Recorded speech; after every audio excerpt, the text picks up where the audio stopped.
Ha? 6'8".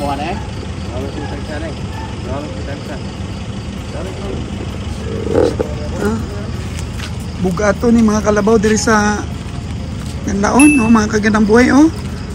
Papunta kami sa stockyard, may naano kami. May nakita kami sa daan na kalabaw, 6'8" daw. 5'8" lang nito ba? 5'8". Sila may balik ka dyan eh. 5'8" ko naman, ni Roger.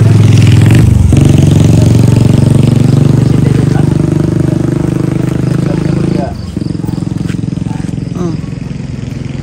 Guwapo. Imuha na dong? Ha? Imuha na? Ah, pakaisa niya. Oh. 6'8", kamahal man. 6'8". Tignan natin kung mabili natin mga kagandang buhay.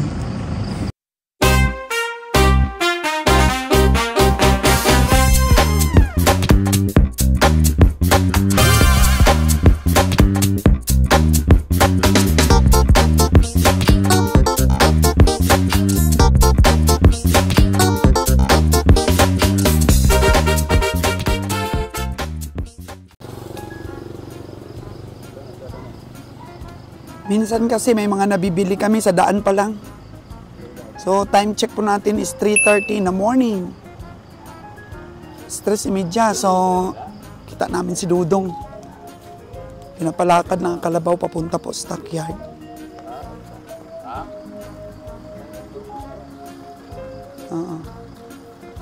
So dalhin pa sa stockyard. Hindi niya daw alam kung magkano presyo talaga. Tapado.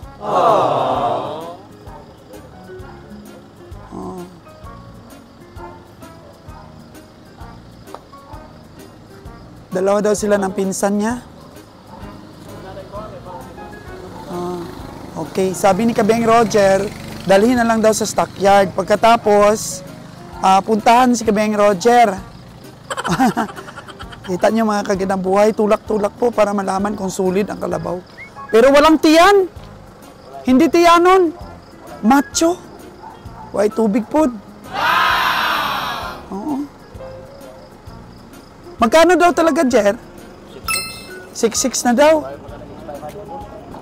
6'5" na ang tawad ni Roger? Ay, makuha na natin yun. Oh, sige. Okay. Grabe. Unang presyo po ng bataon pa man to, bataon. Unang presyo niya, 6'8". Dalawa dia yan. Bisa balik ya. 6'8". May potential kasi siya. Tapos lawas na balon. mataas tapos mapa ang lawas. Di balon? 6'8" siya, 2,000 lang.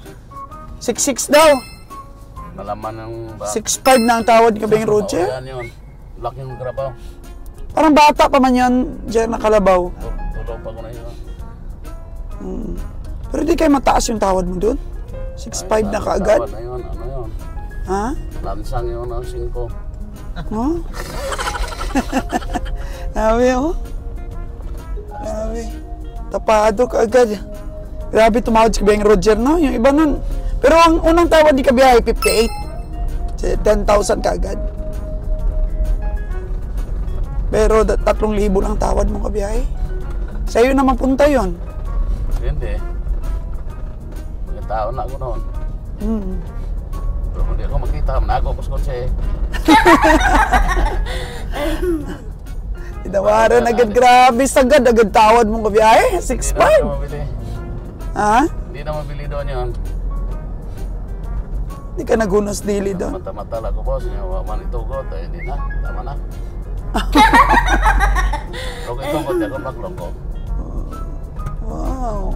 6'5". Ako na pa ron. Laki ba yun, Lon? Gabi, abilo, no? Gabi kasi, baka na ano ka lang, na mata-mata ka. Oh no!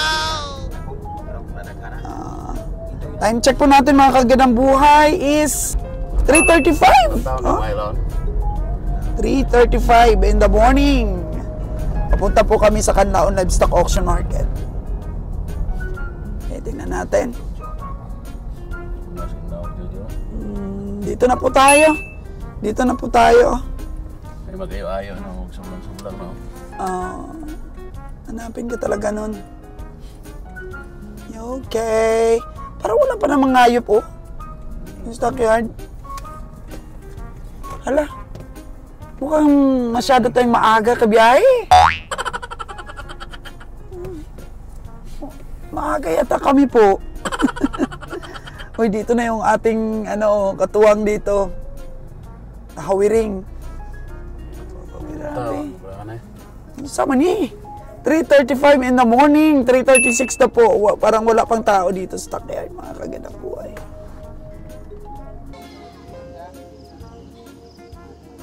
Time check po natin is 3:48 in the morning. Mag-aalas 4 na po mga kagandang buhay. So ito pa lang po ang hayop. Hanapin natin ang ating mga kabiyahe. Baka mabili nila yung kalabaw na nakita natin sa daan. Andito na si Junjun Pararo. Grabe. Ang aga-aga pa.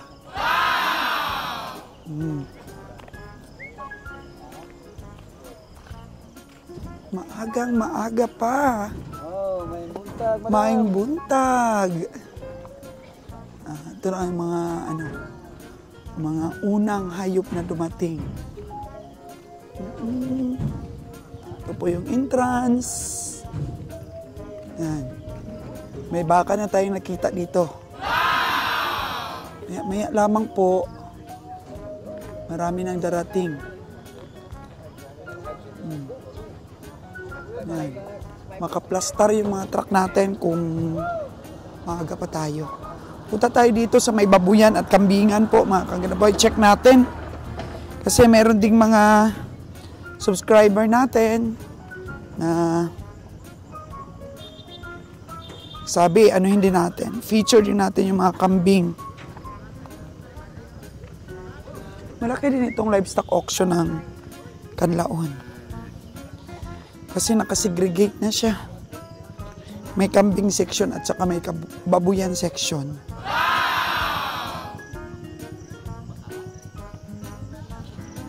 Dito po sa negosyong pamimili ng hayop, lagi pong kulang yung tulog natin.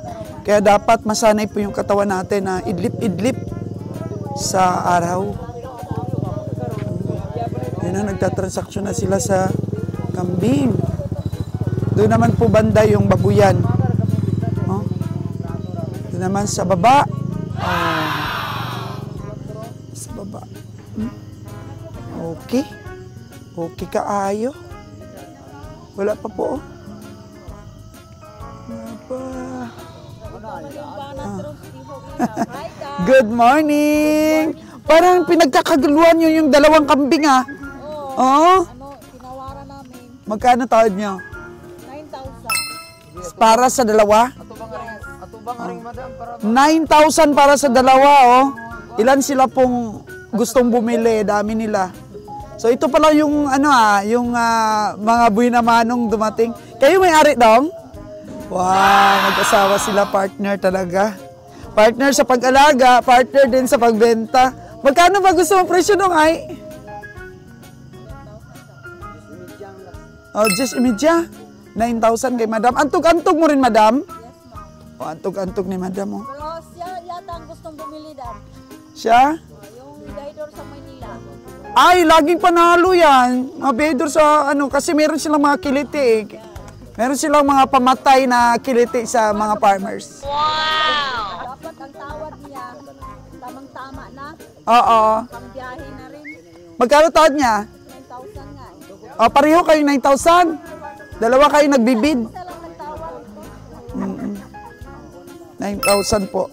So, 4,545. Pero maganda ng presyo yung 9,000 dito. 4,545. Maganda na dong. Kasi mabenta din nila ng 10,000. Meron din silang tubo, di ba? Oo. Pero siyempre, gusto ng farmers na pabiding-biding para naman sa kanila na mapunta yung magandang presyo. Pero 4,500, okay na. Oo. Aga talaga. Ayos na to presyo. 9,000. Gusto ng farmers 10,500. Pero depende pa rin sa usapan nila. O, dagdagan ng 500. Ganyan. Oo. Nakialam na naman si Sols. Dagdagan ng 500. Ayan o, may pera na, Dong. Ayaw mo pa, Day? Ayaw mo? Gusto mo talaga 10,500? Baka mabawasan. Depende sa asawa. Oo. Ilang buwan ba laga nyo yan? Maganda ang smile, dapat may pera ka agad. 6 na buwan. Magkano punan nyo da? Wag na. Secret. Secret lang yun. Mahirap na sabihin. Or 5. Punan siguro 5,000. Pero po mga kaganda boys, sa presyo pong 4-5, makaginansya na talaga yung bibili. Makaginansya na talaga. May matitira talaga sa, sa bibili. Farmers to bibili mga kaganda buhay. May tubo na sila nito pagka binigay ng farmers ng 4-5 ang isa. Mabenta din nila ba? 5 ito, no? Malaki. Tapos ito 4. Galing-galing naman ang ayinti natin. No? Ang galing-galing eh. Ayos na ba yan? Ayos na ang presyohan? 5,000 tapos 4,000. 9,000 lahat. Makatubo na kayo, no? Konti, oo. Bili ng bigas na 1 kilo. Ang bili ng bigas? 1 kilo lang. Ayan po, farmers. Ayaw pa talaga, farmers? Ayaw pa sa 9,000? Hindi pa. Dagdagan naman ninyo pag ayaw. Di na kayang dagdagan? Sagad-sagad na yan? Masahe pa ng 400. Masahe pa daw. 9,800 na. Oo. Tapos may tauhan pa. May tauhan pa. Maging 9,800 na dahil 400 ang pamasahe. May tauhan pa ang swelduhan. Kahit 10,000 na. Ayun po. Kailangan may matira para po sa mga komprador. Mahirap, di na makabalik. No. Kaya, kunting tiyaga lang sa farmers kunting tiyaga lang. Actually sa kambing dito sa Negros, halos di naman nagpipids eh. Puro lang sipag sa paghanap ng pakain. Ayun. Nakita na nila si Busing. Pasipat kay Busing. Punta ka doon. Punta mo si Busing, pasipat mo. 5'8" na yung mga kagandang buhay, 5'8". Ikaw may ari dong? Oo. Inalagaan mo o binili mo rin lang sa farmers? Binili lang rin sa farmers. So, pasipat kay kabiyahe. 5'8" ang asking price po, mga kagandang buhay. 5'8". 5'8". Magkano kayo tatawaran to ni kabiyahe? Mukhang maliliit. Mukhang maliit. Parang yun yata yung tinawaran ni kabiyahe. Ano natin? Nahanap ko yung tinawaran kanina eh. Yung sayag daw, sayag.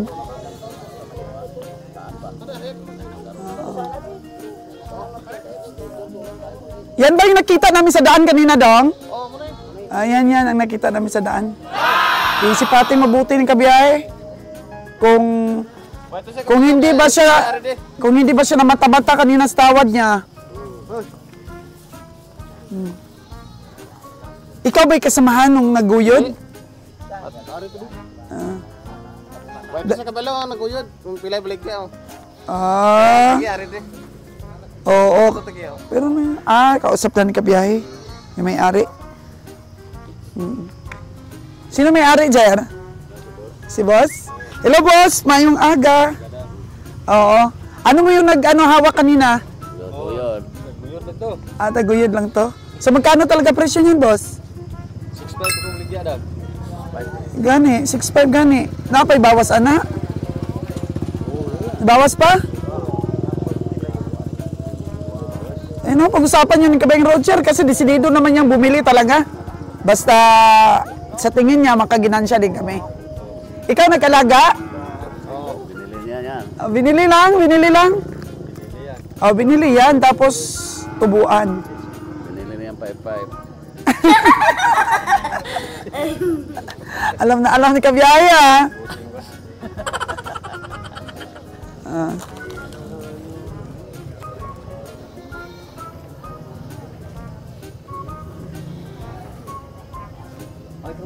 Gaano kaya ang maging presyo nito?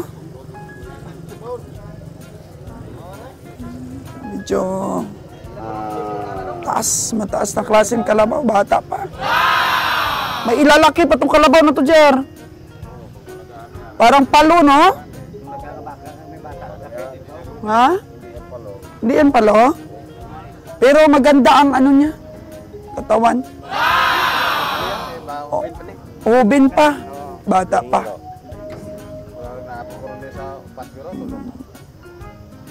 Okay. Sige na.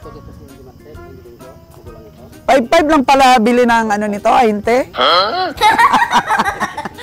Just mil ginang patong? Total asking price pa man. Asking price. Kanina, unang tawad nito ni Kabiyang Roger sa Tagaguyod mo, 5-8 eh. Binibenta, alam ko, uso ko na yan eh. Oo. Potential kasi yung karabaw. May potential talaga pag uso. Ganda pang bira to, taas na katawan eh. Ayan o, Kabiyang Roger, 5-8 daw.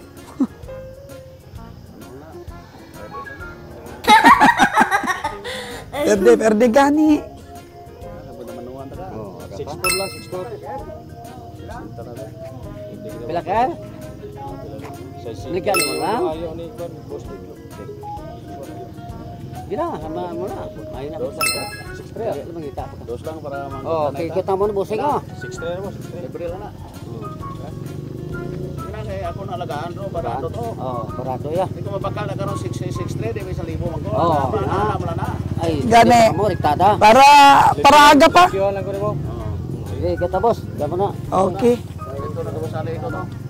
So, ayan po, nabili natin ng 6-2. Karon lang haya ka. Pero si Kabiyang Roger nagbabayad ng credentials. Oh, malaki pa yan ang gastusin natin. Okay? Pinaboy naman ano, kursnada kasi Kabiyang Roger eh. Kahit madilim pa, binili na. Wala para doon to sa kwarto. Oh. Bilay pag parado na to man. Mas kung maradog yun. Hey boss. O, kana ko no, boss. 58 ko, no?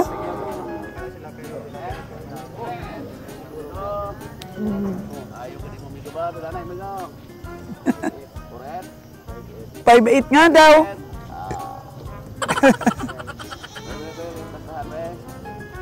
Oo. Ayan. Pila may di perde na eh. Magkano ang di talo? 4-5, di nakaperde. Pila palit mo, 40, di may 5 mil ka na. Oo. Grabe mag-psycho si Kabiyang Roger, ah. 5-2 lang boss, sepado. 5-2. Gracias, buto-buto pare. Ang baka mo, nasa ano, ang karabaw mo, nasa sagad sa 180. Pag mag-180 siya, sumahon na lang mo 300. 5-4 la, 5-2 mo, di 2,000. Nga 280 lang suma naman mo. Kining 180 piti na gini kataas, 170 rin kayo sigurado. Pero kung tigulang man siya, basi kung mga 180 man. Tigulang may edad eh. 180, di sumahan na lang sa 280, mo na lang ng presyo ha. Oh, mas tinta ko no, may mo naman estimate niyo, may magkagi matos Manila ni. Galing-galing, ah. Galing-galing ni boss mag-estimate, ah. Sumabe, sa 280. Para man ano ta realidad aton dire kay para madali mabakal bla. Pila presyo? 180. 180 ra gid sagad ani. Asa man ka 190. 180 pinakasagad. Ay, nagsumada na rin sila, oh. Times 280. Ayo. Ha? Ayo na nangayo. Ako kanihangyo ko ng buseng. Ayo na nangayo. Bus, layo mo der. May pamasahe pa ba? Kuren tayo ko pero dumagan kung 5 mil, obrahan kong 45. Okay na. Lagi. Ayo na eh. Ha? Ari si buseng play kay niyo. Yan eh. Kaping ko ayo. Nubo man gulang na. Gulang galang kung di na gulang.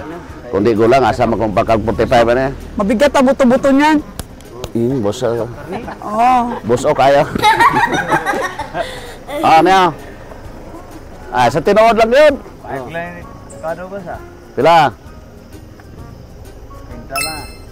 Di lagi madala dong, 50 dong, layo na ng 50 dong. Wala ay matira para sa pamasahe. Maluoy man tao ka. Ano ba? Kaya kadagko sa magandang sa pwede naman. 45 gani. 45 lagi sa gari, buta mo sa 180.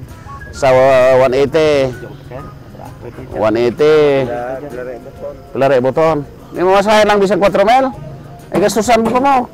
Gusto pa doon sa slakyan? Masahe pa dere kay. Para pa? Bus ale, mamasahe. Oh, 7,000 nga dabe. Butang mo 7,000. Nya magastos pa din sa mga sa ano sa credential. Tapos ato mga grupo. Tagaan man ato na ato mga grupo. Hero poster. Yan apay mga grupo diri lakat-lakat diri kung ano dayo. Tagaan man ato na. Nga di madalag tag 20 na yung diri sa gate diri atong mga amigo diri pinakanubos ang gatos. No gani nga 4-5 ni ba de? Sige boss. Ay pila gi mabay mantian ba? Nang kita ka doon ako. Munang tapadon mo puret. Ha? Sige boss. Kita kita ko na. Mga bulo. Kung mag 50 ni kaya ni katayon diri sa ano lang Bacolod. Bumaba na Bacolod ng gamay 50. gasto mo. Pag dako na Bacolod ni kaya nila ba di ano ni? Pag wala ng pamasahe, ano, Gamay gasto papuntang Luzon. Bacolod. Mag 2,000 gasto. Biyang Maynila kasi. Bacolod siguro 2,000 lang gasto no? Nga oh 2,000 lang. Di kaya nila katayon na de. Ay kung mag 50, 180 magkakuha bisa 180. So kinan siya rag 500. Pero aywang pero imposible ba ko. Malala mo balikan na sa ako kung ano kay. Oo. Pabiding mo muna, Simit bossing. lang. Sige lang to. Pabiding muna. Yun siya lang. Biyang Roger, oh, nagsidatingan ha. Oh yes, magandang umaga sa lahat, no? Sa lahat ng mga subscriber ni Madam Songs. Subscriber na kabiyahe ni Roger, magandang umaga sa inyo. Salamat talaga sa pagsubaybay nyo sa channel namin dalawa ni Madam Songs. Ito, mamimili tayo ngayon. May binamano na tayong kalabaw. Maliit na bata pa. Binamano natin. Nakuha mo talaga. Mamili tayo ngayon ng kalabaw. At saka kung mayroong baka na medyo maintindihan ang presyo, mamili rin tayo. Ayun oh, magaganda ang mga katawan. Ano natin, mga biyahe natin dyan. Morning sa inyo. Good morning. Shout out dyan sa aking mga subscriber dyan. Sa mga kay Mark Lotilla dyan, sir. Good morning dyan, sir. Lagi nanonood yan eh. Nandyan po si Ani sa iyo. Oh, si Ani. Sana mapalaki mo yan, sir. At manganak yan si Ani. Malaki na siguro, no? Kay Sir Alfredo Habiliana dyan sa Makati, sir. Good morning. Lagi kang tumatawag sa akin. Nagaling sa baka. Nandito lang po yung mga baka. Hintay lang tayo ng tamang panahon para Grabe si Sir Aviliana, no? Ano nga siya? Dialysis patient? Talaga siya, lover siya, ng animal lover siya. Talagang mahal niya yung baka, kahit di nga niya nasilayan. Picture lang, bibili siyang baka. Gusto ka nang bigyan ng pera? Kay Robert Chubira dyan sa, sa Houston, Texas. Good morning dyan sa Sir Robert. Good morning po. At Sir Jiden dyan, Sir Jiden, Farinyo. Good morning, sir. Magandang umaga po, sir. Interested nga siya dun sa sa lupa na ibibenta nga ni Nalon, yung may nabanggit ko minsan ba? Mayroon lupa doon na overlooking sa dagat. Try natin i-reach out ang may-ari. Tapos kausapin ko kung ang presyo, tingnan natin kung reasonable price. Saka natin bibilin. Kahit ako na lang nga bibili niyan eh. Ay po si Sir Jiden, kung gusto niyang area, kasi overlooking sa dagat, maganda pong ambience yan para sa mga turista. At saka medyo, stress-free po siya dahil alam mo namang disenyo ng Diyos, makikita mo araw-araw. Kung paano humampas ang alot, mawala yung alot. Kaya nga niya, At maganda din pag-alagaan ng hayop. Maganda din sa hayop. Dahil yung mga damo, medyo alat-alat, malakas kumain ng hayop. Ganon yan. Parang 3 hectares siya tayo. Medyo salty. Okay na. Yan lang po sa ngayon ha. Good morning sa inyo.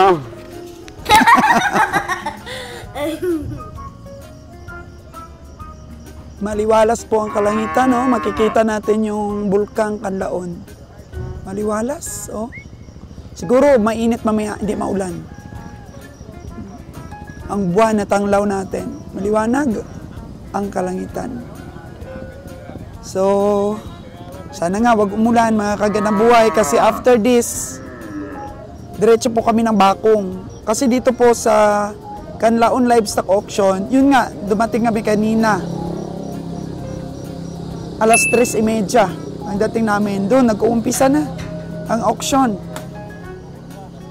At maaga pa po, alas 8, almost tapos na ang bilihan dito.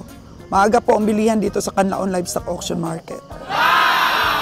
So, pag-uwi namin sa bahay, kunting pahinga lang, diretso na po kami ng Bakong. Yun po ang schedule namin. Tapos after Bakong, ano lang kami doon, sa hapon lang kami, bisperas mamili. Tapos tutulak na po kami ng Kalaka yata yun, na auction kasi maganda din bilihan doon. Dito po sa Kanlaon, kung dito lang galing ang kalabaw, lalo na kanina yung nabili ni Kabeng Roger, dito lang yun, mabigat talaga. Kasi malamig po. Kaya ako naka-sweatshirt ako ngayon. Suot po ako ng sweatshirt, dapat naka-jacket ka talaga dito. Lalo na pag foggy. Pero ngayon parang hindi foggy po mga kagandang buhay. Tsaka malinaw ang langit. Kaya hopefully maganda ang panahon ngayon. Oo, tsaka hindi po masyadong maputik ngayon. So nakabawi-bawi na yung ating tiyempo. Oo. Ang kagandahan kung madaling araw ka pa lang dito mga kagandang buhay, mas spot mo kaagad yung mga bagong dating. Kaya kung makikita ninyo, nandito na kanina si Jojo, nandito na rin si Junjun Parar, dito na. Kasi naaabangan mo yung mga may bit-bit na hayop, makikita mo kaagad kung farmers ang nagbibit-bit, matransaksyon mo kaagad. Hindi pa ba na impluwensyahan? Hindi pa na tawaran ng iba. So ikaw pa lang tatawad. So imagine kanina, sipat ni Kabeng Roger doon, 68 po ang unang presyo nung tagaguyod ng kalat. Tinawaran ka agad ni Kabeng Roger ng 6.5. Pero alanganin pa siya sa 6.5. Kaya pinali pa dito pagdating sa stockyard. So nakita ang may-ari, nakuha natin ng 6.2. Ayan. So sabi malinis. Sa lahat po ng auction market na napuntahan namin, ang Kanlaon po yung may pinakamataas po na singil sa credentials. Kasi kikiluhin po ang hayop. Pagkatapos po, may aga. Uy, nagbayaran na! Nagbayaran na! Bayaday na kami. Grabe! Maaga pa! Nabili na! Aga pang bayaday. Oh, wow! Saan ba yung nabinta mo? Ato, 4 ka kalabaw. 4 ka kalabaw?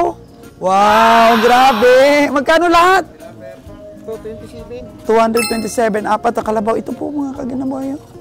Sino yung nakabili na yun? Si Junjun Parar. Si Junjun. O yung 4 na kalabaw. 127, magkano patupa sa isa? 60 plus. 60 plus. Ang po mga kaganaboy. Nabili agad ni Junjun. Kaya napaka-inam na maaga ka pa. Wow, ang ganda ng mga katawan, oh. Ayos. Ayos po mga kagandang buhay. Walang problema kasi tayo pili-pili lang.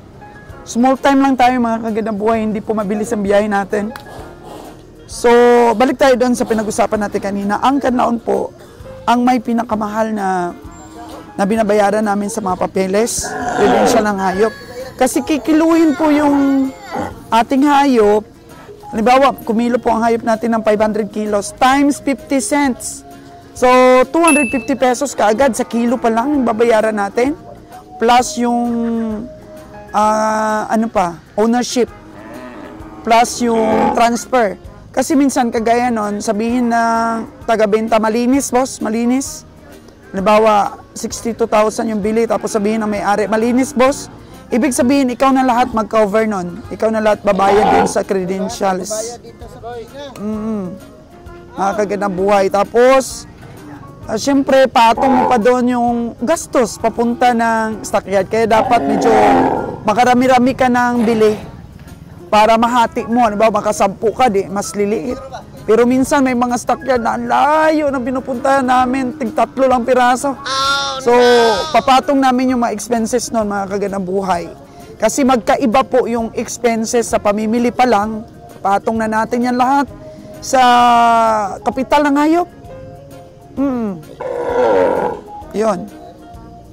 Kaya kung nabili natin dito sa stockyard ng 62K, may mga kaukulan pa po yan ng mga expenses na ipapatong natin. Ganun po yun, mga kagandang buhay ang pagninegosyo. So, kung kayo pa magnegosyo, ganun talaga.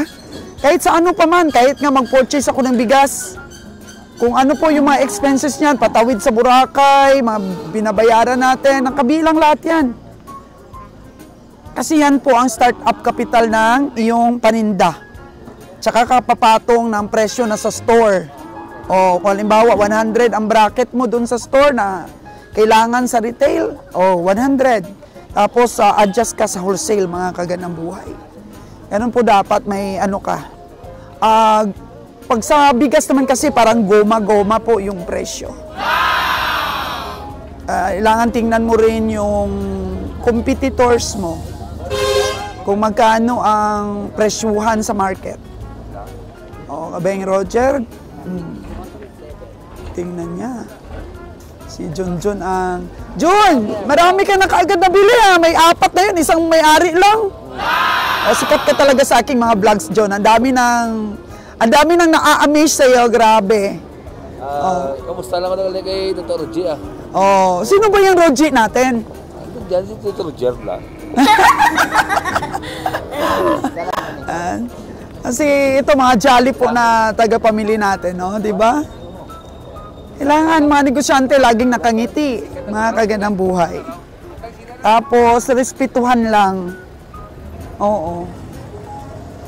Kasi ayaw ko po mga kagandang buhay yung ano ba, halimbawa doon po sa La Libertad, mga kagandang buhay. Alam ko naman na bawat stockyard po may kanya-kanyang mga lows. Halimbawa, ang lows doon po sa La Libertad is meron po silang tinatawag doon na labor. O labor, mga kagandang buhay. Kasi yun daw ang sabi ng ano nila, kapitan. So, ibig sabihin, naniningil po sila ng 20 pesos per head para sila po, lahat ng mabili ng mga komprador na mga hayop ay sila magpaakyat sa truck. So, ang truck po namin mga kagandang buhay, may pahinanti na yan. So, minsan, mga kagandang buhay, sinisingil kami, kahit hindi naman nagpakita, hindi naman nagtulong doon sa pagpaakyat ng ating mga hayop. So, naglilikramo po ako noon, mga kagandang buhay. Kasi, kailangan din maglikramo. Dahil, bakit ka maniningil? Hindi naman kayo nagpakita, hindi naman kayo nagtulong. Dapat, ang labor na tinatawag dito, ano ba? Yung, ano din sila, yung tawag dito, maliksi din. Pag nakita nila, may mga bakat talagang nabili, o di, sila na magpaakyat, ay yung gagawin kasi nila, ano lang, hintayin lang nilang pauwi na kami, tsaka maningil. Sabi ko, bakit maningil kayo? Nakatulong ba kayo sa pagpaakyat? Kailangan din ba na marinig nila na naglilikramo din po yung mga komprador? Kasi ugali nila, hintayin lang nilang umuwi bago maningil.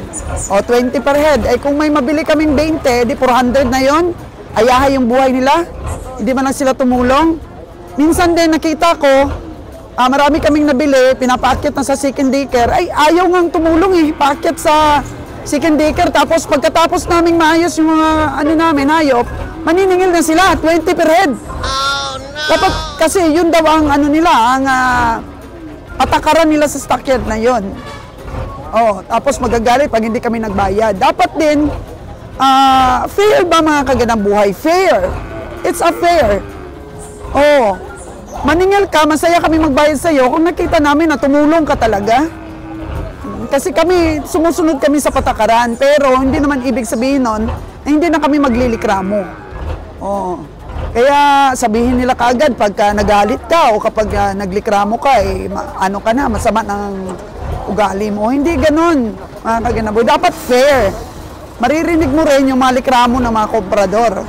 Diba, mga kagandang buhay na ano ko lang, na daanan ko lang na voice out ko lang po mga kagandang buhay. Kasi kami, sumusunod po kami kung ano po patakaran ng bawat stockyard. Pero dapat, hindi naman kami maabuso ba? Hindi maabuso. Kung naniningil ka ng 20 pesos per head dahil kayo pong labor, dapat trabahuhin talaga ninyo. Eh sabihin nila, ay sila naman daw nagpaakyat, bakit hindi ba ako marunong tumingin?